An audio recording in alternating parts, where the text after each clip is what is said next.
You are sitting across from someone mid-sentence, and you already know how it ends. Not the words, the ending underneath the words. You can see the shape of what is coming the way you might sense the weather before the sky changes. They are still speaking. You are already 3 conversations ahead, watching what is inevitable, watching what they cannot yet see about themselves. And you have learned, very carefully, never to say so. There is a name for this. Welcome to Power and Myth. You have been doing this your entire life. You were doing it as a child, sitting at the dinner table whilst the adults spoke around you, and you felt the thing no one was saying. The tension in the particular way a cup was set down, the shift in atmosphere when someone entered a room, the fact that the cheerful conversation was not cheerful at all, that something underneath it was straining at its seams. You felt it the way you might feel a change in air pressure, certain, physical, undeniable, and when you looked around at everyone else they seemed entirely unaware. You thought you might be imagining it. You were not imagining it. You never have been. This is the gift the Sigma INFJ carries, not as a metaphor, not as a personality quirk, as a function, as a specific, measurable way that your psyche processes the world. You receive information that others do not register. You synthesize it at a level below conscious thought. And what surfaces after that deep and largely invisible processing is a knowing, complete, arrived, carrying the certainty of something that has already happened. You reach a conclusion, and you cannot always show your working, because the working happens somewhere underneath language, in the place where introverted intuition operates at full capacity. And here is the cost of that. You have sat in meetings and known the project would fail, not because the numbers were wrong, because you perceived something in the dynamics, in the language, in the small and telling moments of who deferred to whom and who was not actually listened to, and you synthesized all of it into a picture so clear you could see the ending. And you said nothing, because the last time you said something, they looked at you as though you had spoken in a language they did not know. How do you know that? You cannot explain how you know that. The knowing simply arrived. And when the project failed exactly as you saw it would, you felt something complicated. Not vindication, something closer to grief. The grief of carrying sight that cannot be shared. This is the Seer. This is the oldest INFJ archetype, the one that runs beneath every other. The one who perceives what others cannot. Who receives, through introverted intuition, a form of knowing that has no ordinary name.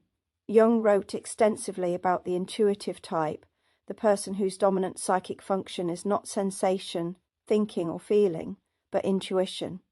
The intuitive, Jung observed, does not perceive the world as it currently appears. The intuitive perceives the world as it is becoming.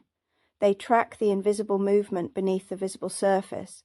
The nigh-dominant psyche, operating at its fullest, takes in vast quantities of unconscious data, micro-expressions, tonal shifts, structural inconsistencies, patterns that repeat beneath different faces, the thing that was said and the thing that could not be said and the gap between them.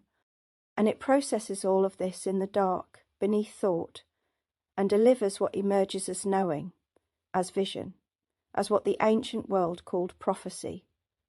This is not supernatural. This is introverted intuition doing precisely what it is built to do. The difference between the Sigma INFJ and the person sitting beside them is not mystical. It is cognitive. You are wired to process patterns beneath the surface. You have always done it. You will always do it. The question is not whether the gift is real. It is what happens when it is not understood, even by you. Because here is where the seer's wound lives. Here is where the archetype turns. Cassandra, in the Greek myth, was given the gift of true sight by Apollo, and when she rejected him, was cursed to be never believed. She saw what was coming. She named it, clearly, in words anyone could hear, and they did not believe her. They could not. The truth she carried was too far ahead of what they were able to see. She was called mad. She was dismissed. She watched what she had foreseen arrive, exactly as she had named it, and no one acknowledged what she had known. The curse was not the seeing. The curse was the isolation of seeing without being received. This is the shadow of the seer. The INFJ who has learned that their perceptions are not trusted learns, over time, to stop offering them. They learn to translate, to soften, to present their knowing in a form that others can accept, as a gentle question, as a diplomatic reframing, as a concern they quietly hold without ever naming its source. They become extraordinarily skilled at this translation, and they pay a price for it. The price is the slow erosion of trust in their own perception. If you have spent years watching others fail to see what you see, you begin to wonder whether what you see is real. You begin to second-guess the knowing before it has even fully arrived. The gift turns inward, and instead of illuminating the world, it illuminates your own doubt. The Sigma INFJ who has lived long enough in this doubt becomes a brilliant editor of themselves. They perceive something clearly and immediately begin dismantling it. Was that accurate? Was that just anxiety dressed as intuition? Am I projecting? The very precision of the perception becomes the material of self-interrogation. And what is lost in all of that scrutiny is the willingness to trust what you already know. Jung called this the problem of the intuitive who has cut themselves off from their own function. The NI that cannot be trusted by its carrier becomes tyrannical. It generates visions with nowhere to land. It becomes noise instead of a signal. The gift, untrusted, does not disappear. It turns sideways. It becomes anxiety, hypervigilance, the exhausting work of processing everything and settling nothing. This is not inevitable, but it is the wound that lives inside the gift. The path back for the seer is not learning to see differently. It is learning to trust what they already see. It is the slow, difficult work of accepting your own perception as valid data, even before anyone else confirms it, even if no one ever confirms it. The mythic Cassandra had no one to believe her. The psychological Cassandra, the INFJ, carrying this gift in a modern world, has something Cassandra did not, the framework to understand what this is. Not madness, not imagination, not anxiety, introverted intuition, operating as it is designed to, delivering pattern completion as knowing, the science beneath the seer. Carry it differently, not by abandoning the translation you have learned, because that translation is also a gift, the FE auxiliary that allows you to read the room, to find the words that reach people, to offer what you know in a form they can receive. Keep that, but inside yourself, in the private space where the knowing arrives, stop dismantling it before it has had the chance to stand. Let it stand. You have earned the right to trust what you see.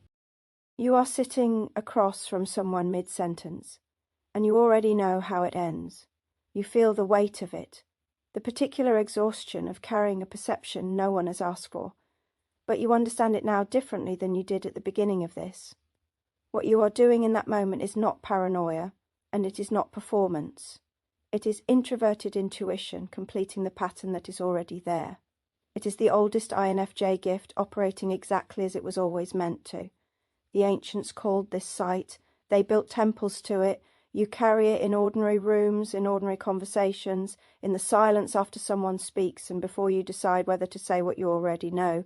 That silence is not emptiness. It is the space where the seer holds what they carry, carefully, with dignity, as something real.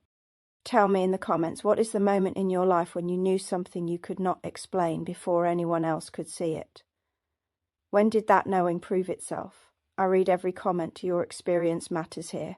Subscribe to Power and Myth if you want to keep exploring what it means to carry what you carry. You are not alone in this. Until next time, find your power, know your myth.